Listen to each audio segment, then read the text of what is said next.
Hello मेरे dear students, class 10th और 12th के जो बोर्ड एग्जामिनेशन हैं वो शुरू होने वाले हैं 20 फरवरी से क्लास 12th के। और अगर हम बात करें क्लास 10th तो 27 फरवरी से उनके मेन सब्जेक्ट्स जो हैं उनके एग्ज़ाम शुरू हो रहे हैं। तो उससे पहले मैं आपको बता देना चाहता हूं कि ये वीडियो इस उद्देश्य बनाया जा रहा है कि आपको एग्ज़ाम में किसी प्रकार की कोई दिक्कत ना हो। कुछ चीज़ें आपको जानना बहुत ज़रूरी है, इसलिए आप वीडियो को लास्ट तक ज़रूर देखें। क्लास 10th और 12th के दोनों ही क्लास के स्टूडेंट्स इस बार फर्स्ट टाइम बोर्ड एग्ज़ाम में अपीयर हो रहे हैं, जिसमें उनको दूसरे सेंटर पे जाके एग्ज़ाम देना होगा। तो इसलिए आपको कुछ चीज़ों को समझना बहुत ज़रूरी है ताकि आपके आंसर बुक में स्पेशली जो फ्रंट पेज होता है वहाँ पे किसी प्रकार की गलती ना हो। देखिए, ऑलरेडी आपके स्कूल के द्वारा आपको एडमिट कार्ड दे दिया गया होगा। एक एडमिट कार्ड का मैं आपको यहाँ पर कुछ देखिए सैम्पल शो कर रहा हूँ। सिक्योरिटी पर्पज़ से इसमें से काफ़ी चीज़ें हाइड की गई हैं। देखिए, आपका जो एडमिट कार्ड होगा उसमें आपको ऑलरेडी यहाँ पर को फ़ोटो आपका जो है ऑलरेडी प्रिंट होगा। साथ ही यहाँ पे देखिए आपका एग्जामिनेशन रोल नंबर होगा। It is also not the complete examination roll number, क्योंकि उसमें से कुछ चीज़ें हटा दी गई हैं सिक्योरिटी पर्पज़ और प्राइवेसी पर्पज़ से को ध्यान में रखते हुए। यहाँ पे देखिए डेट ऑफ बर्थ आपका यहाँ पे मेंशन होगा। इसका रिक्वायरमेंट वैसे आपको आंसर बुक में तो नहीं होने वाला है, बट आप चेक कर लें। हाँ, होता क्या है कि जब भी रजिस्ट्रेशन कराया जाता है 9th में, 10th में, 11th 12th में, तो स्कूल ऑलरेडी स्टूडेंट्स को शो करते हैं, गार्जियंस को इसे दिखाते हैं, खुद भी चेक करते हैं स्कूल रिकॉर्ड से। लेकिन माइनर अगर कोई मिस्टेक यहाँ पे छूट गया हो, वैसे चांसेस बहुत कम हैं। अगर किसी बच्चे का कोई करेक्शन हो भी, कोई गड़बड़ हो भी, तो वो तुरंत स्कूल को इन्फॉर्म करें ताकि उसे मार्कशीट को प्रिंट होने से पहले मतलब जो है करेक्शन कराया जा सके। ये स्कूल नंबर यहाँ पे मेंशन होगा। जिस स्कूल से आप एग्ज़ाम में अपीयर हो रहे हैं उस स्कूल का यहाँ पे स्कूल नंबर होगा। इसकी ज़रूरत आपको जो है फिल करने में हो सकती है। साथ ही सेंटर नंबर, जो भी इन्फॉर्मेशन आंसर बुक में आपको लिखनी होंगी ना, सारी की सारी इस एडमिट कार्ड में ऑलरेडी दी रहती हैं। तो आपको यहाँ से उसको आराम से, बिना जल्दबाजी के, बिना गलती किए इसी में से लिखना है, देख के लिखना है। बिल्कुल जल्दबाजी नहीं करनी है। कोई चीज़ ना आए तो जो भी वहाँ पे जो इन्विजिलेटर्स होते हैं उनसे आप पूछ लिया करें बजाय कि गलती करने के। इसके अलावा यहाँ पे देखिए एग्ज़ाम नेम लिखा होगा। अगर 10th एग्ज़ाम है तो के स्टूडेंट्स हैं तो सेकेंडरी, और अगर 12th के हैं तो सीनियर सेकेंडरी लिखा होगा। कैंडिडेट नेम ऑलरेडी यहाँ पे प्रिंट होगा वहाँ पर को पहले से ही, जो भी आपके रजिस्ट्रेशन के समय से ही वही चल रहा होगा। Mother's name, then after father's name will be the mention दिया। उसको आप चेक कर लें, उसमें किसी प्रकार की गलती नहीं होनी चाहिए। यदि किसी प्रकार की गलती है तो आप स्कूल को तुरंत इन्फॉर्म करें, वो बोर्ड के माध्यम से उसे करेक्शन के लिए अप्लाई कर सकते हैं। वैसे ऐसा नहीं होता है क्योंकि ऑलरेडी आपको डेटा कई बार शो कराया गया हुआ है स्कूल के द्वारा, इवन आपके गार्जियंस के द्वारा, पेरेंट्स के द्वारा, मदर और फादर के द्वारा साइन करके भेजा गया होगा कि ये पूरा डेटा सही है। और स्कूल से भी कोशिश की गई होगी कि उसको रिकॉर्ड से टैली किया गया होगा, मैच किया गया होगा, जो भी करेक्शन होंगे पहले ही कर दिए गए होंगे। यहाँ पे आपका एग्ज़ाम सेंटर का नेम लिखा होगा। अगर आपको कहीं भी एग्ज़ाम सेंटर का नेम लिखना होता है तो ऑलरेडी इसमें लिखा रहता है। सारी इन्फॉर्मेशन आपके एडमिट कार्ड में रहती हैं और इस तरीके से सारी इन्फॉर्मेशन यहाँ पे लिखी हुई रहेंगी। यही आपको जो है आंसर बुक में भरनी है। इसके अलावा एडमिट कार्ड में कुछ इंस्ट्रक्शन आपको और भी दिए हुए हैं। देखिए यहाँ पे हाईलाइट किया गया है कि एग्ज़ाम आपका भले ही 10:30 पे शुरू होगा, लेकिन आपको रिपोर्ट करना है 10:30, और इवन बहुत सारे सेंटर्स में 9:30 के आसपास से ही एंट्री शुरू हो जाएगी। तो you should try to reach at your examination centre by 9:30 AM। आपको कोशिश करना चाहिए कि आप तब तक वहाँ पे सेंटर पे पहुँच जाएं ताकि किसी भी कंडीशन में आप लेट ना हो। कभी क्या होता है, किसी इमरजेंसी की वजह से अगर लेट हो जाते हैं तो अगर आप बैकअप लेके चलते हैं टाइम का तो आप दूसरा अरेंजमेंट उस टाइम कर सकते हैं और समय से अपने सेंटर पे पहुंच सकते हैं। इसके अलावा देखिए यहाँ पे साफ एक बात और मैं आपको बताऊं, एक मेन पॉइंट, बाकी आप सारे इंस्ट्रक्शंस को डीपली एक बार पढ़ लीजिएगा और फॉलो भी कीजिएगा। एक बार खास बात यहाँ पे और ये है कि you should carry only blue oblique royal blue ball point, gel और फाउंटेन पेन। इट मीन्स आपको दूसरे किसी कलर का इस्तेमाल नहीं करना है। जो CBSE ने इंस्ट्रक्शन दिए हैं साहब एडमिट कार्ड में, आपको केवल ब्लू कलर ही यूज करना है। हेडिंग इत्यादि के पर्पज़ के लिए आप क्या कर सकते हैं कि जेल पेन से अगर हेडिंग लिख रहे हैं तो आप जो बॉल पॉइंट पेन है उससे एक्सप्लेनेशन लिख सकते हैं या उसका उल्टा भी कर सकते हैं।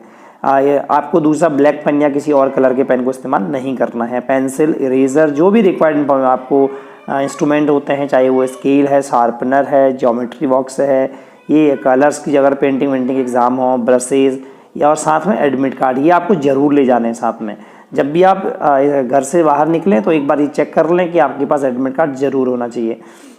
इसके बिना आपकी एंट्री सेंटर पे नहीं हो पाएगी। और साथ में स्कूल का आई कार्ड आपको ज़रूर ले जाना और स्कूल यूनिफॉर्म में आपको जाना है। सबसे ज़्यादा इम्पोर्टेंट टॉपिक के बारे में जो कि है कि आंसर बुक के फ्रंट पेज को किस तरीके से हमें वहाँ पे फिल करना है एग्ज़ाम में, जिसमें किसी भी प्रकार की गलती आपको नहीं करनी है।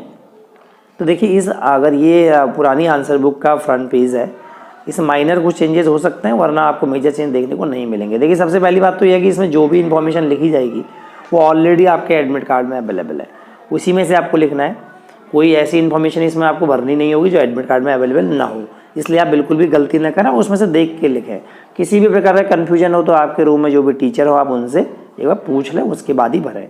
देखिए ब्लू पेन से आप इसे भरेंगे। सबसे पहले आपको यहाँ पे सब्जेक्ट लिखना होगा, सब्जेक्ट भी आपके एडमिट कार्ड में लिखा होगा, ऑलरेडी आपको पता भी होगा कि आप किस सब्जेक्ट का पेपर देने जा रहे हैं। उस सब्जेक्ट का कोड ऑलरेडी आपके जो एडमिट कार्ड है उसमें मेंशन होगा और आपको पता भी होगा, तो आपको एडमिट कार्ड में देख के मेंशन कर देना अगर पता नहीं है। किसी प्रकार की गलती इसमें नहीं ना करें। इसके बाद आपको देखिए यहाँ पे day and date of exam, तो यहाँ पे जो भी डे होगा मंडे, ट्यूसडे, वेडनेसडे, थर्सडे, वो आपको मेंशन करना है, कॉमा लगा करके डेट लिख देनी है। किसी भी फॉर्मेट में डेट को आप लिख सकते हैं। Medium of answering the paper, आप आंसर किस लैंग्वेज में दे रहे हैं। इंग्लिश लैंग्वेज में दे रहे हैं तो इंग्लिश लिखें, हिंदी लैंग्वेज में दे रहे हैं तो हिंदी लैंग्वेज लिखें। इसके बाद हम बात करते हैं, देखिए यहाँ पे कोड नंबर लिखा हुआ है, ये क्वेश्चन पेपर में लिखा होगा, तो क्वेश्चन पेपर में जो भी right code number as written on the top of the question paper. आप क्वेश्चन पेपर जब भी आपको मिलेगा उसके टॉप में कोई कोड नंबर लिखा होगा, वो आपको एज इट इज यहाँ पे लिख देना है। साथ में एक वहाँ पे सेट नंबर भी होगा कि आपको कौन सा सेट 1, 2, 3 या 4 जितने मतलब सेट रहते हैं क्वेश्चन पेपर के, तो जो सेट आपको मिल रहा है आप उस सेट पे बबल कर देंगे। 1 मिल रहा है तो 1 पे, 2 मिल रहा है तो 2 पे, 3 मिल रहा है तो 3 पे और 4 मिल रहा है तो 4 पे। यहाँ पे देखिए आपको number of supplementary answer books used है। अगर आप कोई भी सप्लीमेंट्री आंसर बुक यूज़ नहीं कर रहे हैं तो you will have to show 0 here. और अगर आप जो है आंसर क्या यूज़ कर रहे हैं, कोई सप्लीमेंट्री बुक आप यहाँ पे यूज़ कर रहे हैं, तो उस कंडीशन में आपको क्या करना है, उस कंडीशन में आपको सिलेक्ट कर लेना है, यहाँ पे नंबर मेंशन कर देना है कितनी आंसर बुक आपके द्वारा ली गई हैं, और नहीं ली गई हैं तो 0। ये डिसेबिलिटी जो है जिन लोगों को है उनको यहाँ पे ऑप्शन भरना है, अगर हाँ है तो यस, और जिन्हें के लिए नहीं है तो उनके लिए नो। इसके ज़्यादा आगे की जो इन्फॉर्मेशन हैं वो स्पेशली डिसेबल कैटेगरी के कैंडिडेट्स के लिए हैं, तो वो जो भी एप्लीकेबल है उनके लिए है, उसको वो सावधानी से यहाँ पर को मतलब जो है सिलेक्ट करें, चुनें, उस पर टिक लगाएं। इसके अलावा देखिए यहाँ पे राइटर आपको प्रोवाइड किया गया कि नहीं, यस और नो, वो आप मेंशन करेंगे। अब इसके बाद चलते हैं हम किस तरीके से हमको जो है आंसर बुक में अपना नेम आपको जो है फिल करना है। तो देखिए इस तरीके से आपको यहाँ पर को बहुत सारे बॉक्स ऊपर बने होंगे, यहाँ पे लिखा है candidate's name in capital letter, केवल कैपिटल लेटर ही आप यूज़ करेंगे। तो इसमें आपको लिखते समय ध्यान रखना है कि आप कैपिटल लेटर में इसे लिखेंगे, और जैसे सपोज दैट आपका नेम में फर्स्ट नेम है और फिर लास्ट नेम है, तो सपोज किसी का नाम राम है तो आप पहले वाले में R लिखेगा ब्लू पेन से, अगले में A, अगले बॉक्स में M। बॉक्स से बाहर प्लीज़ ना लिखें। उसके बाद उसे क्या करना है, एक बॉक्स छोड़ देना है। सपोज का नाम राम कुमार है तो कुमार अलग एक्चुअली वर्ड है, यहाँ पे मिडिल नेम है या लास्ट नेम है, और राम जो है फर्स्ट नेम है, तो पहले राम लिखा फिर एक बॉक्स छोड़ दिया, फिर कुमार आपको यहाँ पर को इस तरीके से लिखना है अगर आपका नाम राम कुमार है। ठीक हो गया। इसको भरने के अब आपको क्या करना है, ऐसे लिखने का बबल हमको फिल करना है। तो हम किस तरीके बबल करेंगे, देखिए फर्स्ट वाले कॉलम में R को ढूंढेंगे नीचे, और R पे जाके R वाले कॉलम को पूरा बबल कर देंगे। अब यहाँ पे देखिए R मेरे को अभी यहाँ पे स्क्रीन पे नहीं दिख रहा है, वो नीचे जाके होगा, निश्चित होगा।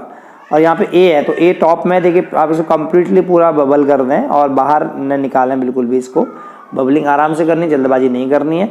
अगले वाले में हम M को बबल करने वाले हैं। देखिए आप फर्स्ट मैंने इसलिए R को बबल नहीं किया क्योंकि R यहाँ पे स्क्रीन पे नहीं दिख रहा, मुझे स्क्रॉल डाउन करना होगा, वो आपको करना है बबल। देखिए इसके बाद हमारा अगला हम ये ब्लैंक है तो ये ब्लैंक ही रहेगा, ये वाला बिल्कुल ब्लैंक रहेगा, यहाँ हमें कुछ भी नहीं करना। अगले वाले में K को मुझे जो है बबल करना होगा, और K के बाद मुझे इसे कम्प्लीटली आप ढंग से बबल करेंगे। अगले में U को बबल करेंगे, U भी नीचे मिलने वाला है इसलिए मैं छोड़ रहा हूँ, आप पर इसे कम्प्लीटली भरेंगे, कुछ भी नहीं छोड़ेंगे। कुमार में आप M को बबल कर देंगे, फिर उसका A को बबल कर देंगे, देन अगेन R। इस तरीके से आपको इन्हें फिल करना है। तो बहुत सिंपल टास्क है, कुछ भी कठिन नहीं है इसमें।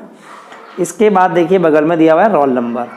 रोल नंबर आपके एडमिट कार्ड में लिखा होगा, आपको याद नहीं भी है तो आप पहले डिजिट्स लिख लीजिए यहाँ पे कैपिटल लेटर में, और डिजिट लिखने के बाद आप जो है ये नंबर्स को बबल कर लीजिए। जो भी रोल नंबर आपका एडमिट कार्ड में दिया होगा, टॉप में जो भी एडमिट कार्ड आप देखेंगे तो उसमें टॉप में आपको क्या लिखा हुआ है, रोल नंबर दिया हुआ है, तो वही आपको यहाँ पे मेंशन करना है।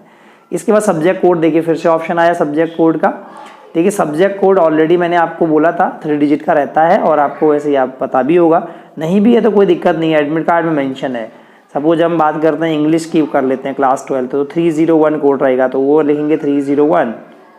अब यहाँ पे क्या करेंगे, 3 को बबल कर देंगे, उसके बाद 0 को बबल कर देंगे, 0 को बबल करना है, 0 लास्ट में है, देखिए 0 को बबल कर देते हैं, 30 देन आफ्टर 1। जल्दबाजी किसी तरीके की ना करें, क्योंकि पेन से अगर आप लिख रहे हैं तो ये फिर इरेज भी नहीं हो पाएगा, यहाँ पे गलती बिल्कुल नहीं होनी चाहिए। देन आफ्टर 1, तो देखिए 301 इस तरीके से आपका फिल हो गया।